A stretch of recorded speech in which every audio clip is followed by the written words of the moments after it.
Ready whenever you are. Great. Good evening and welcome. It is my pleasure to introduce Emily Felt, who is a mother of two, writer, storyteller, home chef, world traveler, PWS parent mentor. She works as a public health communication specialist and is a certified coach and practitioner of positive psychology, also known as the science of well-being. Her goal is to share knowledge and support resilience and flourishing in the PWS community and beyond. Welcome, Emily. Thank you so much, Stacy. Thank you so much for having me here. I really appreciate the opportunity. It's really an honor to be able to come on and support this community with information from my particular field of expertise, which is positive psychology. So what I'm going to be sharing today is kind of scientific information on how we can build well-being using positive relationships.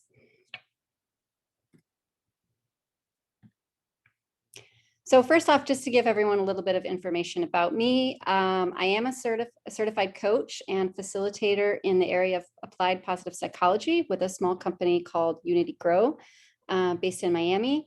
And I'm also the community engagement manager at the Flourishing Center in New York City. The Flourishing Center is the organization where I did my training, and we provide ongoing continuing education to people in the area of positive psychology. We serve educators, coaches, business managers, teachers, kind of a range of individuals. So I also spent the past 15 years working in public health as a writer and researcher. I worked for the University of California for many years, both in Berkeley and then in Davis. I'm actually calling in from Davis, California right now. And I'm mom to Olivia, who's age 9, has PWS, and also Adria, who's age 13. So I've been involved with Prader-Willi Syndrome Association in several different capacities, but mostly I work as a parent mentor. Occasionally I do speaking engagements. I did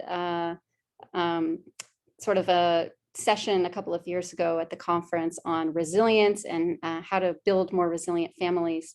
And then I work also on the communications committee. So please feel free to use the chat and just type in, your first name and where you're calling in from, just so I can get to know a little bit about who's on the line and who's here.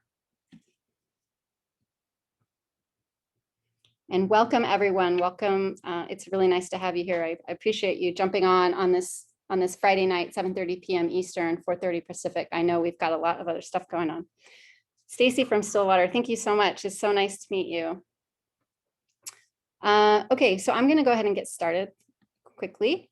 So what I'm going to talk today, to give you a little bit of an idea of what I'm going to cover, I'm going to give an introduction to the science of well-being.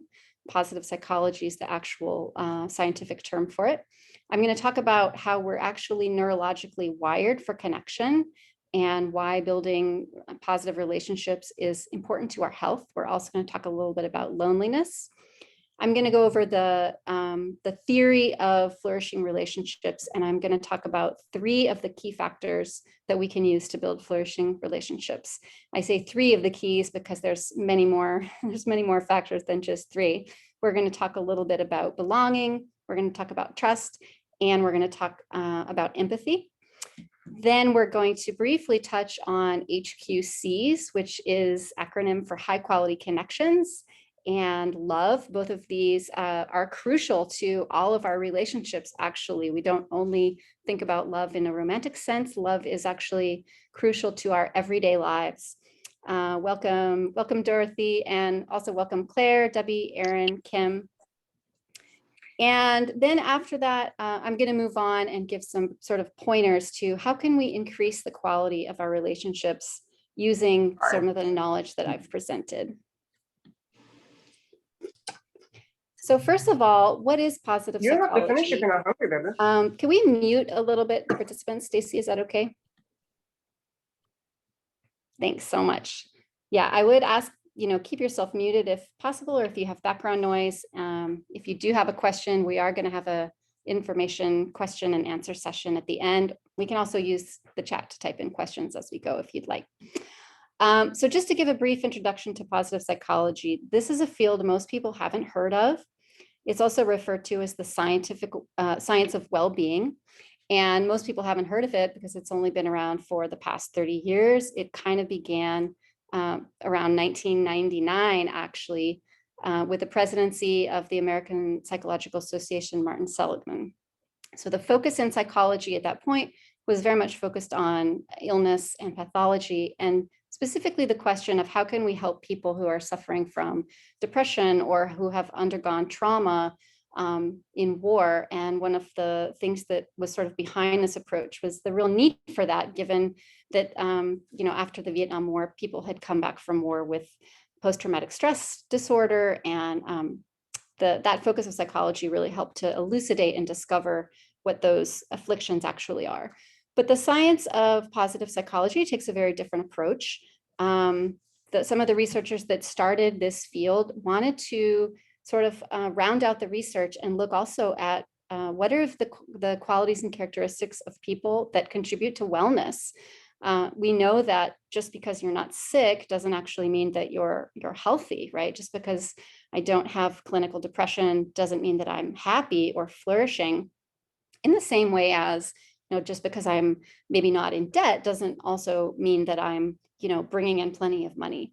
So what they really discovered was that illness and wellness exist on two completely different dimensions. So the things that will help us cure illness are not the same things that help us build wellness. We actually need a whole different field of study to focus on those things. Thus, positive psychology is focused on not on fixing what's wrong, but on growing what's right with us. We focus not on, discovering what our limitations are or our flaws, but we look at what are our possibilities, what are our potential. And then we don't focus too much on addressing our weaknesses, but we try and look at asking the question, what are our strengths? How do we discover what they are and then build on them? So our field of inquiry relates to flourishing, which is defined as a state in which people experience positive emotions, positive psychological functioning, and positive social functioning most of the time. Of course, that's not all of the time, because we wouldn't want to live a life in which we never had anything, any negative emotion or negative experience. Those things are also very important in contributing to our well-being. So one of the founders of this field of study, Chris Peterson, summed it up all in one comment and said, I can define positive psychology with one phrase: other people matter. And I think in this, he was really speaking to the fact that when researchers were looking at these large studies, these large groups of people, they were really finding that those people with strong relationships, those people who were, engaged in community, in work, in supporting others, were those that were more apt to be flourishing in life, as opposed to what they call languishing, which refers to a state in which you're not sick, but you're just kind of blah, you're just kind of so-so, you're not doing so well. So why is it that relationships are so important? Well, it's partly because we're actually neurologically wired to connect with each other. Relationships serve our biological and neurological human needs. And in part, this is related to the structure of our brain. So in positive psychology, we use the model of the triune brain by Paul MacLean, in which we look at the different parts of the brain, how they evolved and how they sort of serve us in our lives, in our daily lives. So we look at, we have these three parts of the brain: the reptile part, the oldest part, which we share with reptiles; the mammalian brain, which is where the behaviors of, caring for others and group cohesion sort of come into play; and then our human brain, in which we have the capability for language, for abstract thought, for reasoning, and also for creativity. And a lot of our positive emotions light up this more human part of the brain.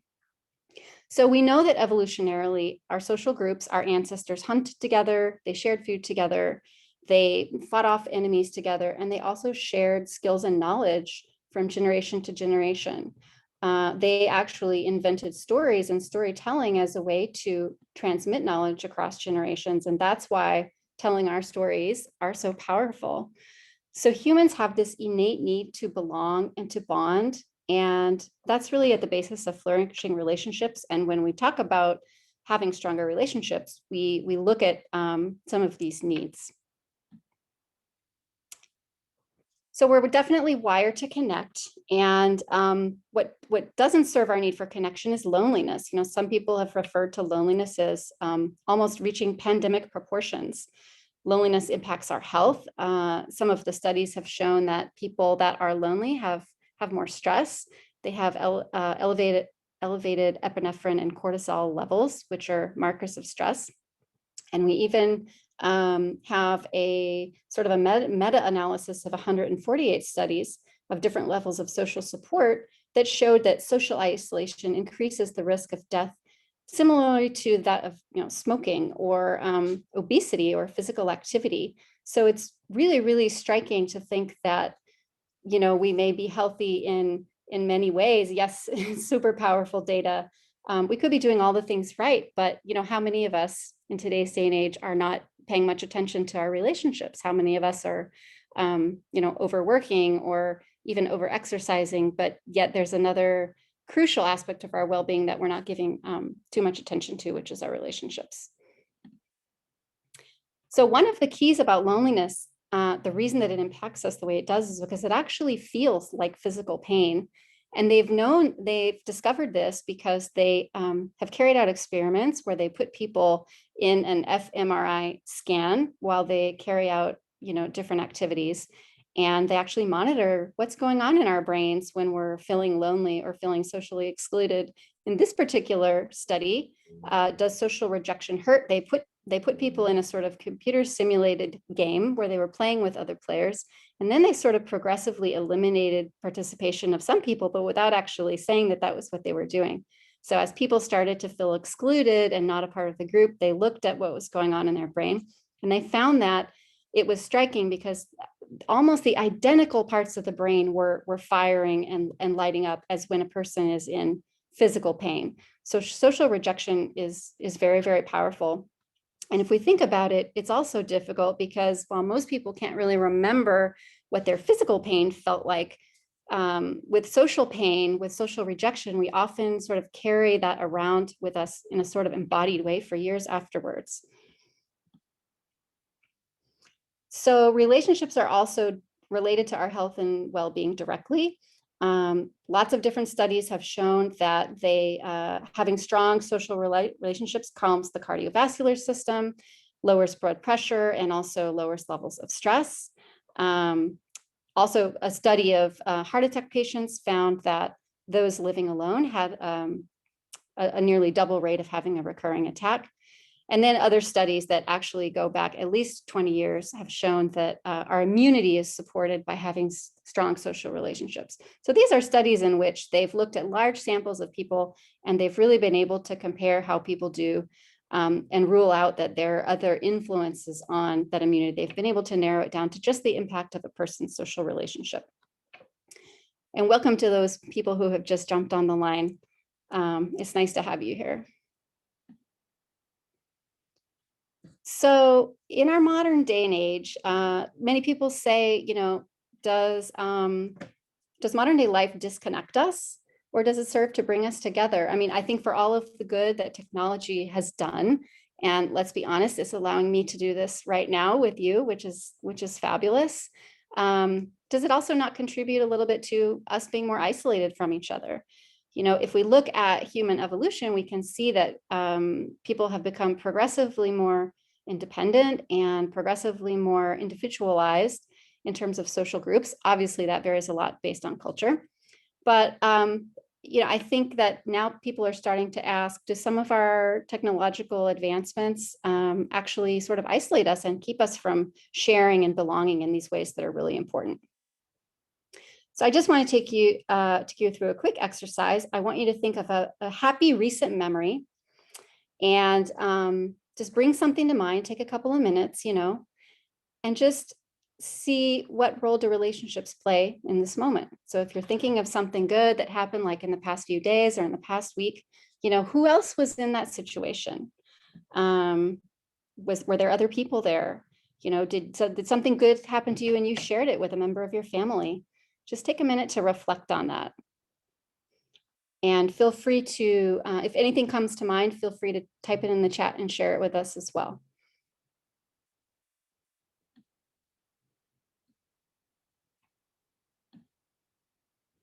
The interesting thing is that chances are, no matter what's happened to us recently, that's a good memory, other people have been involved. So it's funny the way sometimes we think about our lives and we almost think as though we're kind of individually walking around and operating, and we don't really take into consideration how much just about everything we do relies on those people who are interacting in life with us. So some of the studies in positive psychology have shown that just the brief moment of paying attention to a memory in which our social relationships were present, or in which we pay attention to comments that people made or ways that we felt good together, even this tiny little moment of reflection is already supporting our well-being. So I'm going to give you a few different opportunities to do this in the course of this webinar. And the reason behind that is because this is how we build well-being, is by practicing these things. So what is it that actually contributes to positive relationships?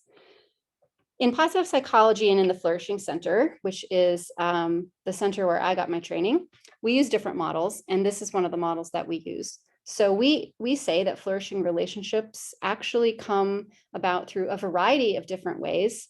And there's so many seeds that we can grow in terms of watering the roots to that tree that grows our relationships and grows the way that we contribute in the world. Today, I'm just going to focus on a few of those because we don't have time to go through all of them.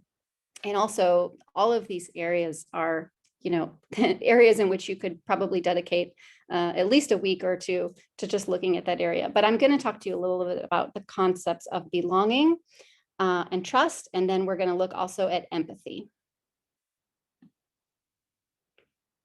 So belonging is really one of the super fundamental parts of positive relationships.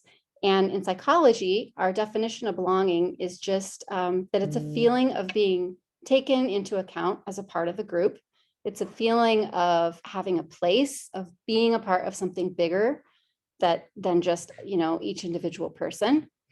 It also relates to being approved of and accepted by society in general.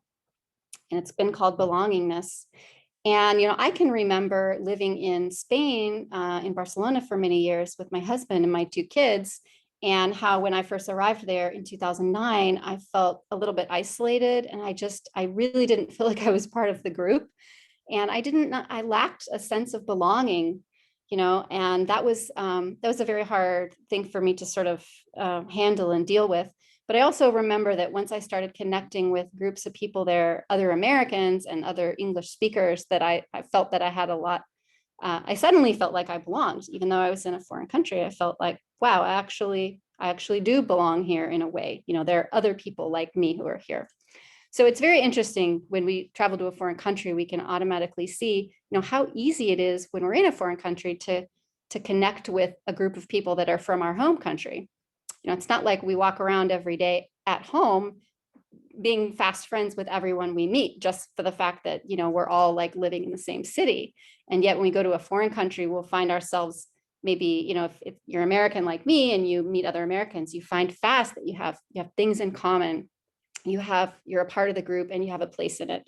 So it's very, very sort of a powerful realization. And from the research, we also know that belonging is a subjective state. So by subjective, that means that we can change our sense of belonging just by thinking about things differently, right? It's not something that's out there external to us. This actually comes from within. And it's also affected by our moods, how we're feeling each day, by our health, and by our perceptions of ourselves and who we are.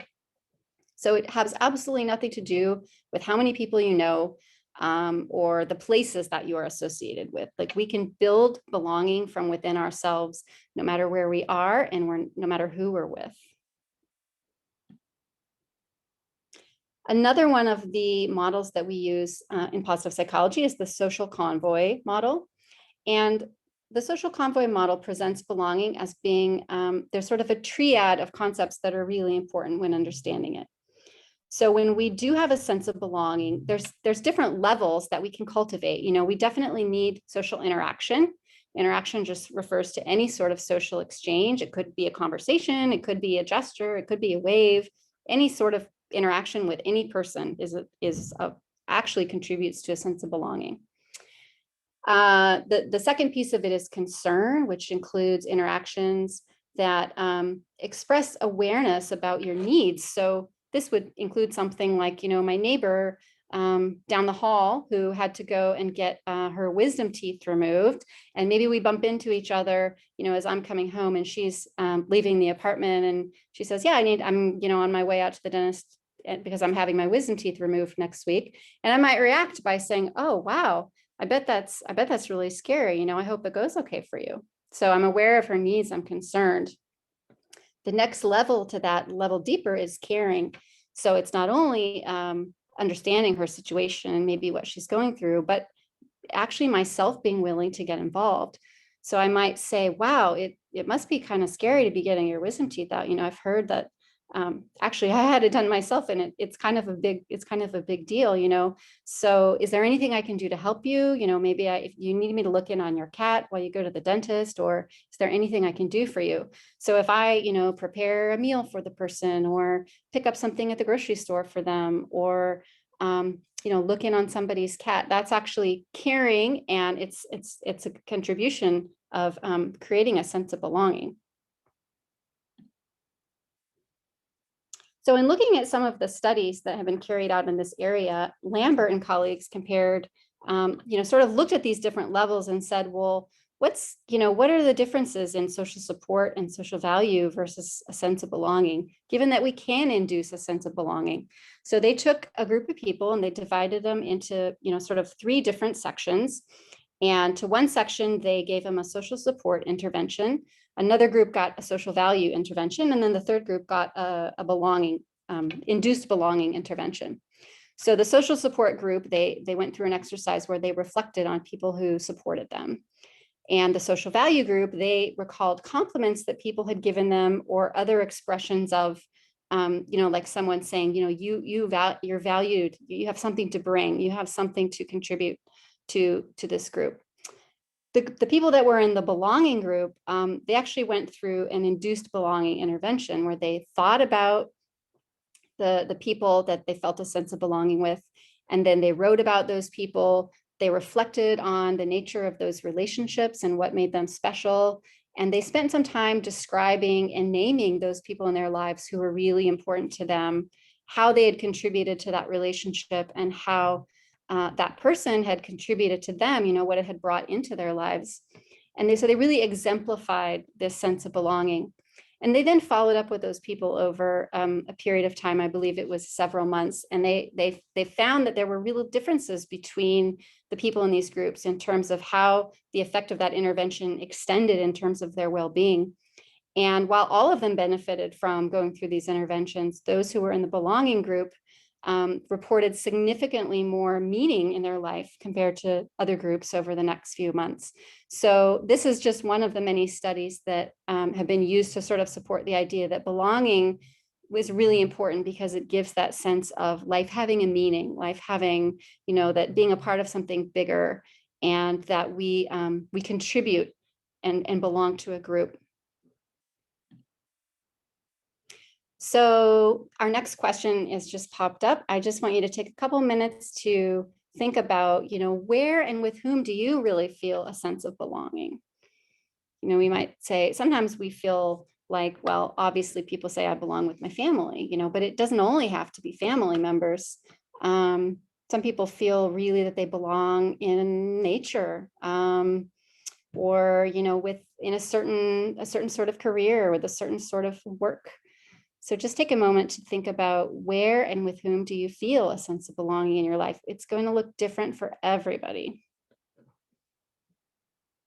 And yes, it could be with the other soccer moms. Our children do tend to really give us a sense of purpose, and also a sense of belonging to a group. I mean, I would even say I really feel quite a sense of belonging to the PWS community through our shared experience. I've used a lot of the knowledge that I have from my work, I've used in my daily life as a mother raising a child with PWS, and it's been very helpful. So it's good to just think about, who do we feel we really belong with? Who are those people in our lives? Might be worth spending a little more time engaging with them if we haven't seen them for a while.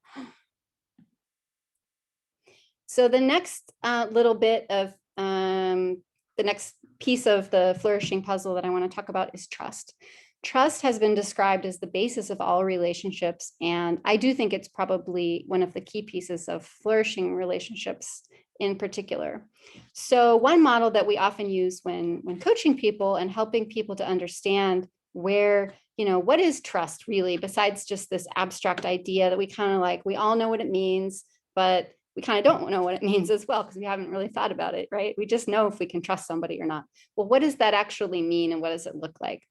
And some of the people who've worked with this construct have developed this model of trust being sort of an equation or a quotient, whereas, it's sort of our level of credibility plus our level of reliability plus our level of intimacy divided by our self-orientation. And I'll describe this in more depth in a moment. We get a trustworthiness quotient. So when we go through this, we're going to see in a minute how we might be trustworthy or less trustworthy. So by credibility, what we mean is, are you credible? So I give the example here of a diploma. Obviously, that's not relevant in all situations. But if I come to you here today and I say, I'm a certified practitioner of positive psychology, and I'm going to talk to you about the science of well-being, but then I don't have any credentials at all, I'm just sort of inventing everything on the fly, you might not find that very trustworthy. Reliability is also a key factor. So this essentially refers to, do you do what you say you're going to do? Do you tend to follow through when you say you're going to do something? I think that, many of us with the pace of everyday life nowadays are having a hard time being reliable. I often feel really guilty because I say I'm going to do something and then I don't follow through, and I think, oh my goodness, I wish I could stop committing to doing things if I don't have the capacity to follow through with it. So that's reliability. And then intimacy. Intimacy, I think, is one of the most important components because it really just means the level to which I let people see who I am. Do I let people in? Do I share stories? Do I share people really what's going on in my life? Do I let people see me? Sometimes, often you find people that will have credibility and reliability, but don't have intimacy with you. And then you do find it can be somewhat difficult to trust that person because you just feel like you don't know them. I mean, I know I have a wonderful woman in my community who's a wonderful cook and runs a wonderful business doing takeout meals and has amazing credibility. She's extremely trained. She's extremely reliable. I mean, the food arrives within 5 minutes of when she says it's going to, kind of at your front door. But sometimes you feel you miss that sense of intimacy. You don't know the person. You don't know, do they have children or where are they from? Are they from, if she's Asian, so you think, well, where's her family from? You have a desire to get to know somebody more. And then the reason that self-orientation is sort of in the denominator here is that, if someone's completely focused on themselves, then that actually takes away from the trust quotient. If I'm credible and reliable and I have intimacy, but the only purpose behind it is because I think I'm amazing and I just want everyone to see that, actually that diminishes our level of trust in others. So that's why self-orientation is there on the bottom. You kind of want to aim for high numbers on the top, high levels with a sort of lower level in terms of self-orientation, just that you reflect that, we also care about others. In Peterson's words, other people do matter. And then the third little leaf in the flourishing relationships sort of construct is empathy. I know there's others that I'm not going to have time to go into today, but empathy is a very important one as well. So that's why I wanted to present it. It's basically just the ability to feel the emotions of other people. And this is very, very different from sympathy. Sympathy is basically saying kind of, I'm sorry for you. Whereas empathy is a feeling of I'm feeling sorry, but I'm actually with you. It's as though I'm sort of going through it by myself. And this is actually really powerful. Empathy is an extremely powerful thing. And it's the reason actually that we connect with people when they tell us their story. Stories generate empathy. I'm currently in a writing program and I've worked for years as a writer. And I just did a huge research sort of project into storytelling And why is storytelling work? Why does storytelling bring people together? And it's because it generates empathy.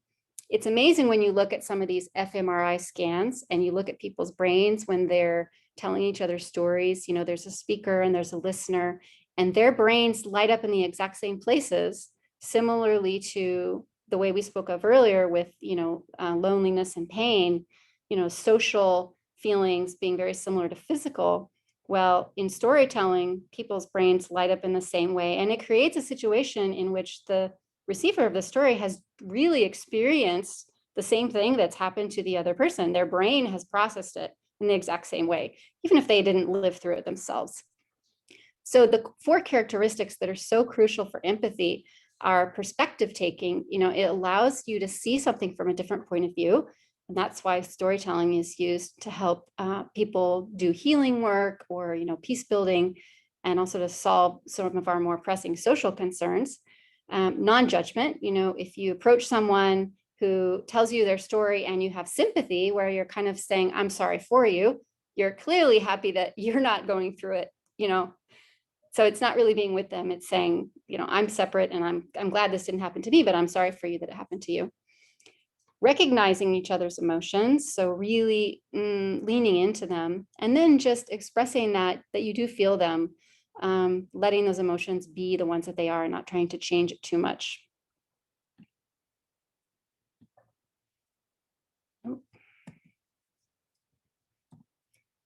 So I want to talk just briefly about high quality connections, because high quality connections are honestly one of the most important aspects of positive relationships. And once we know what they are, we can go around and find them in our daily lives like that.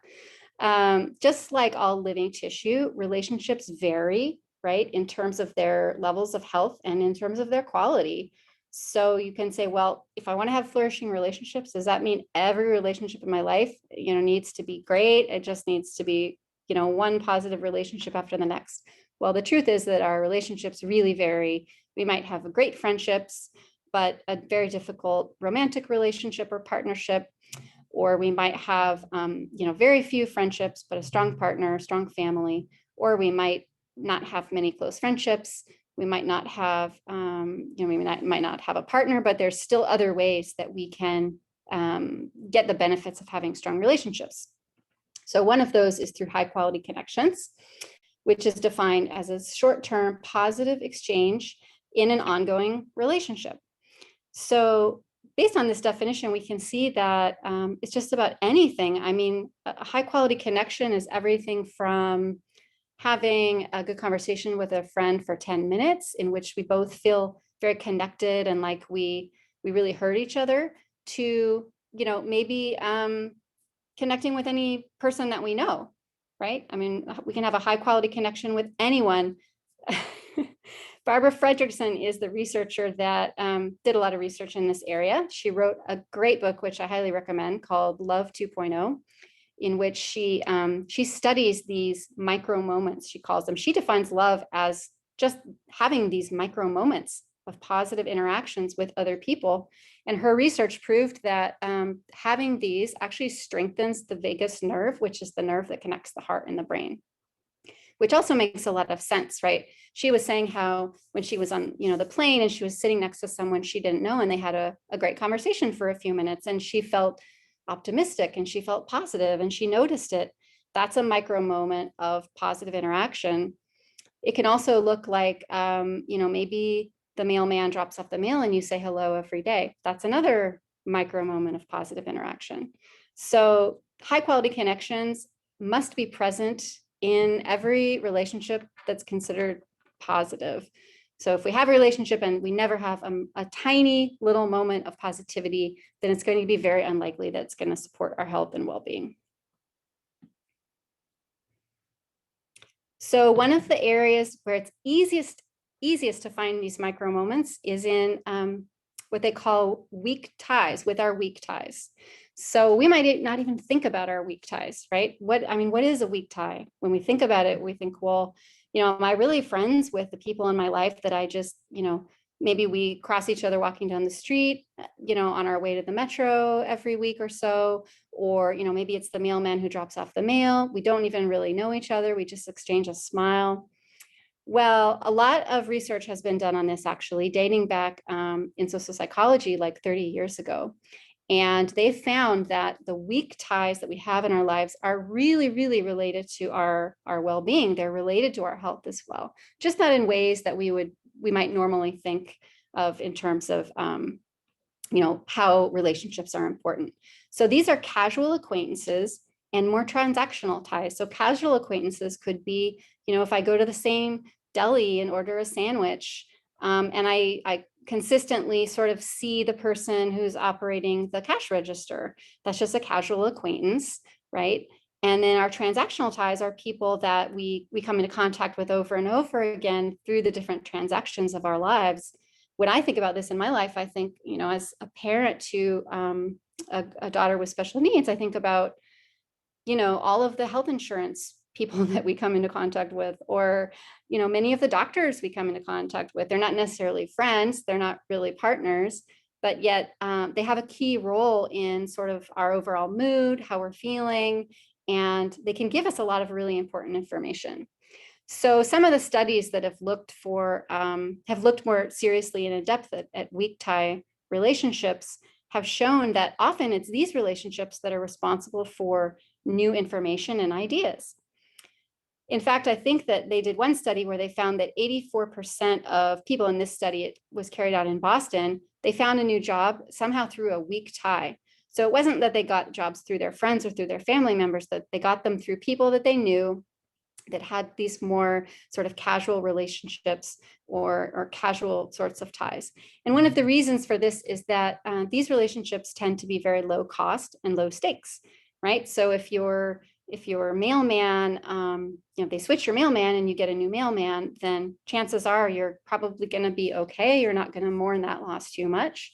There's not a lot of stakes involved. And these also are relationships that are relatively easy to begin. I mean, if you want to strike up a conversation with someone that you come into contact with on a daily or weekly basis, you can easily contribute in positive ways to these sorts of relationships.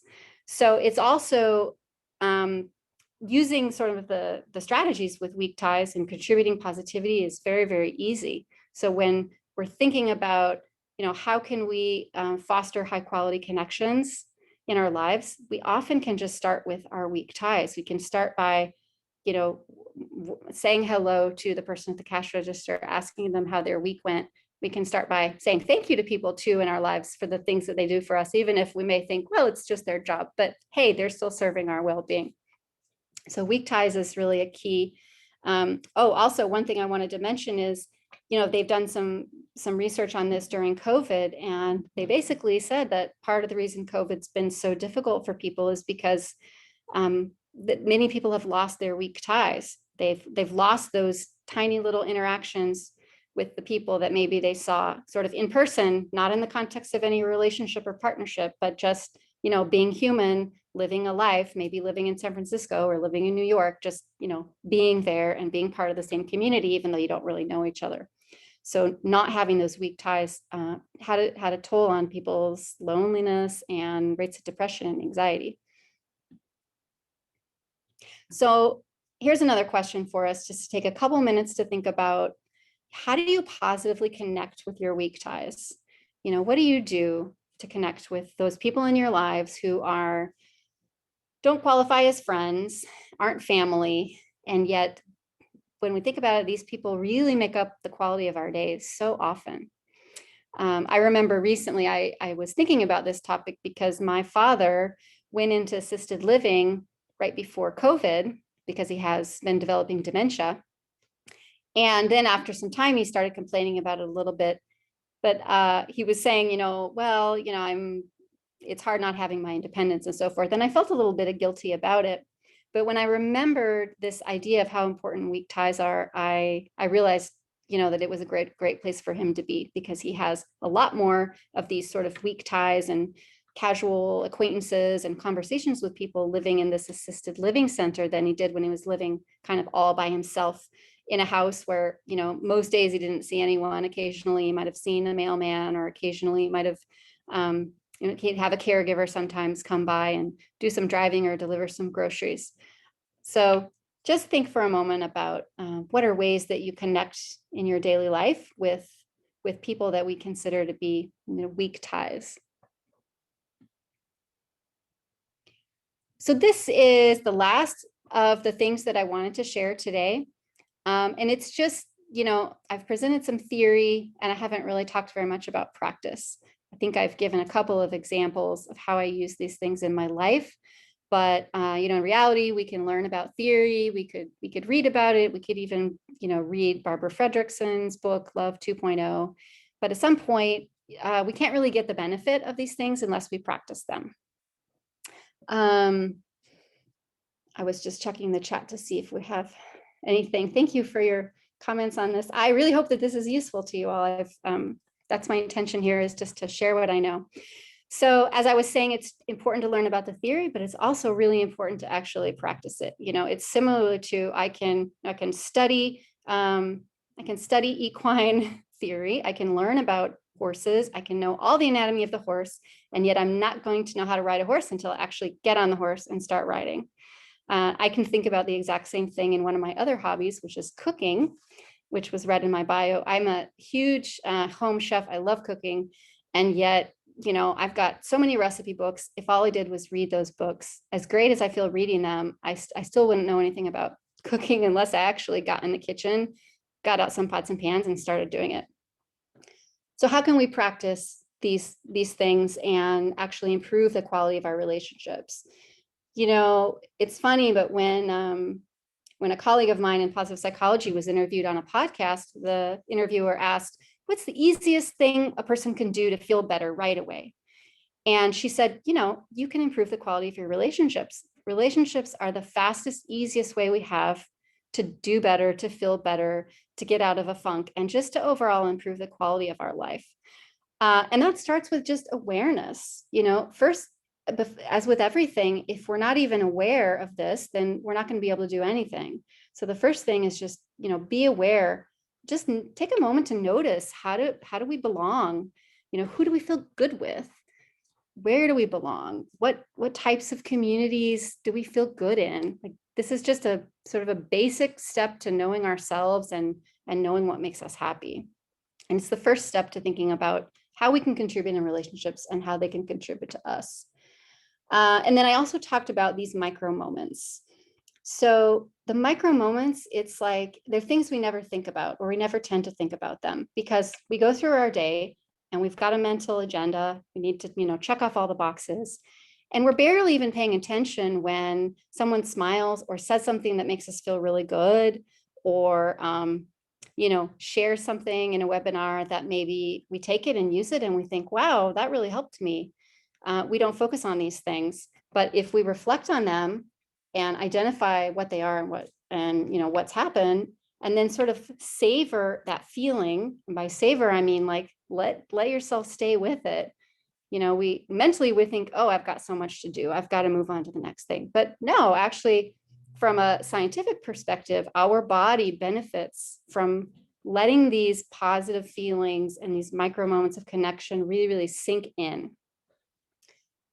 After that, it's key that we just pay attention, pay attention to our relationships and what do other people do for us. So, I mean, if I pay attention to this every day, my conclusion is that people are doing things for me all day, every day. There are people who are helping me in some way, people who are paying attention to me. And of course, we know there are people that are not helping us as well, but we get the benefits of this practice by also putting our brain attention on what people are doing for us, what's going well. As I said at the beginning, the focus in positive psychology is on the positive. So that the intention is just to balance this out. And then research has shown that if we journal about this, if we think about what people do, and if we share that experience with others, if we're talking to someone and we tell them, hey, something really great happened to me and I felt really good, let me share it with you real quick. Or if we write about it, we write it in our journal. Those are things that are going to support our health and well-being. Another thing that we work with a lot in positive psychology is strengths, because as I mentioned, we focus on strengths instead of weaknesses. That's not to say that we don't have weaknesses. Of course, we have weaknesses. We all have things we want to change about ourselves or fix. But often that becomes the focus of our lives, is to be better at something or accomplish something or do something that we can't do. Instead of focusing on, what are the good things about us as human beings? What are the things we do well? What are things that might be so easy for me that I don't even know it's a strength because I'm just not even paying attention, right? So we notice what's good in ourselves and in other people. When we're interacting with people and somebody does something, maybe we spot one of their strengths and we say, wow, you did that really great, or wow, you were very kind. I just saw you help someone across the street. Like, thank you. I appreciate that. Letting people know what their strengths are is a great way to build positive relationships, because everyone loves when you share something good about them with them, right? And then it generates positive emotions both ways. And then because of this brain connection, both people have that feeling. And then just to kind of end as well about gratitude, some of the studies in positive psychology has shown that if you don't do anything else except for every day in a journal, at the end of the day, you write down 3 good things, 3 things that you're grateful for, and you do this for a month, you will have a measurable increase in your happiness and well-being that's going to extend for like 3 months later, even if you stop, doing the gratitude journal. This gratitude is like a very powerful and easy practice. You can say what you're grateful for before dinner. You don't have to be religious to do it, but you can be as well. You can engage your kids in asking them, what was your favorite part of the day? What was an instance today in which somebody helped you? What are you really, really glad that happened? Or what are the things that you're really thankful for that we have? We can do these things in a very natural way. We just need to put our focus there. So take a minute and think about your best relationship, or a relationship. It doesn't have to be the best one, but you can say, okay, what's a great relationship and have in my life? And then just think, what do you get from that person? It can even be, it doesn't even have to be a person. It can even be a thing. It could be like, a career or a way that you contribute or something that you do for volunteering. What is it that you get from that relationship? And how does it support you? And then, what do you offer in return? What do you offer that relationship? How do you give your best? When I think about this in my own life, obviously I think a lot about my children. I think all mothers do think about this. It's no big surprise, but you think, well, we take care of people a lot. We take care of our children a lot. Obviously, I offer a lot in that relationship, but gosh, you also get a lot back, right? You get a lot of meaning in life, a lot of purpose, a lot of feeling of, okay, I contributed to this world. The species is continuing to stay alive on the planet, right? That's a good thing. All this to say, just these sorts of questions, we've gone through 4 of these questions in the past like 45 minutes. And every time we think about this, it's actually having an impact on our brain. It's releasing oxytocin, the feel-good hormone, and it's actually supporting our health and well-being. So I just want to leave you with that, and then ask, does anyone have questions? If you do, I believe you can raise the hand function, or you can type them into the chat. I wanted to leave a few minutes for anyone who might have a question about relationships, positive psychology, or anything that I've covered, or anything that I haven't covered that you wish I would have covered. Emily, I just want to say thank you. That was fantastic. And, when you were talking about the gratitude journal, I couldn't help but think that's just a great challenge that we can give ourselves to be more cognizant of the things that we are grateful for. So I just want to thank you. I thought this was really, really great. So I encourage you guys to chat, to ask questions. You can use the Q&A function, or you can put some comments in the chat function. We've got Stacey, I'll just say, just one quick thing just to respond to what you said, and then if anyone does have questions, I can take them. But yes, the gratitude journal is really easy. I mean, it's natural that we don't focus on that. Obviously, I didn't mention this in my talk really, but there's a whole focus of positive psychology that focuses on why we don't naturally do things like this. And it's just because our brain is naturally wired to be more attentive to the many problems and negative issues in our lives. I mean, I don't even want to call them all negative. They're just, problems, fixing things. What do we want to change? For survival purposes, the part of our brain that responds to feelings of threat and insecurity is a very fast reacting part of our brain. It acts fast, it grabs our attention, and it pulls us down that road. The part of our brain that, plans, feels joy, feels compassion, that part acts relatively more slowly because evolutionarily we would probably need to respond quicker to a life-threatening situation, act at the drop of a dime, versus a situation in which we have physical and social safety. Then we don't really have that pressure for responding so fast. So we really do have to make an intentional practice of most of these things. Otherwise, we don't get the benefit if we don't practice them. That's a great point. Thank you. I'm not seeing any questions in the Q&A or any in the chat. We did record this webinar. It will be available to anybody who registered along with the presentation slides, and then we will be sharing out on social media in the next week or so too. So please share this. I know there was a comment about sharing with people outside the PWS community. I think it's quite applicable to everyone and as a message that needs to be continued to be heard. So thank you, Emily. It was fantastic. Yeah, and this can absolutely be shared outside of the PWS community. I mean, it came from outside of the PWS community, and I sort of I talk about it with PWS in mind, obviously, because so many of us are caretakers, and I honestly feel like there's very much a need for this within groups such as ours, in which we're caring for children, individuals, and people with special needs. We are faced with a great deal more difficult situations than an average person might be. And so we need more skills. We need to know what works. These things work in a PWS context, just like they work in a non-PWS context. So feel free to share them. And then I'm putting my email here in the recording for anyone who maybe has questions after the fact, and maybe right now, maybe driving or whatever, and can't ask a question, but might think of something later on. Anyone who wants to delve more into positive psychology, I can point you to different resources. These are my links and my email, so I'm more than happy to share and be of service in any way I can. Well, excellent. Thank you. Thank you so much, Stacey, for the opportunity. I really appreciate it. It was my pleasure.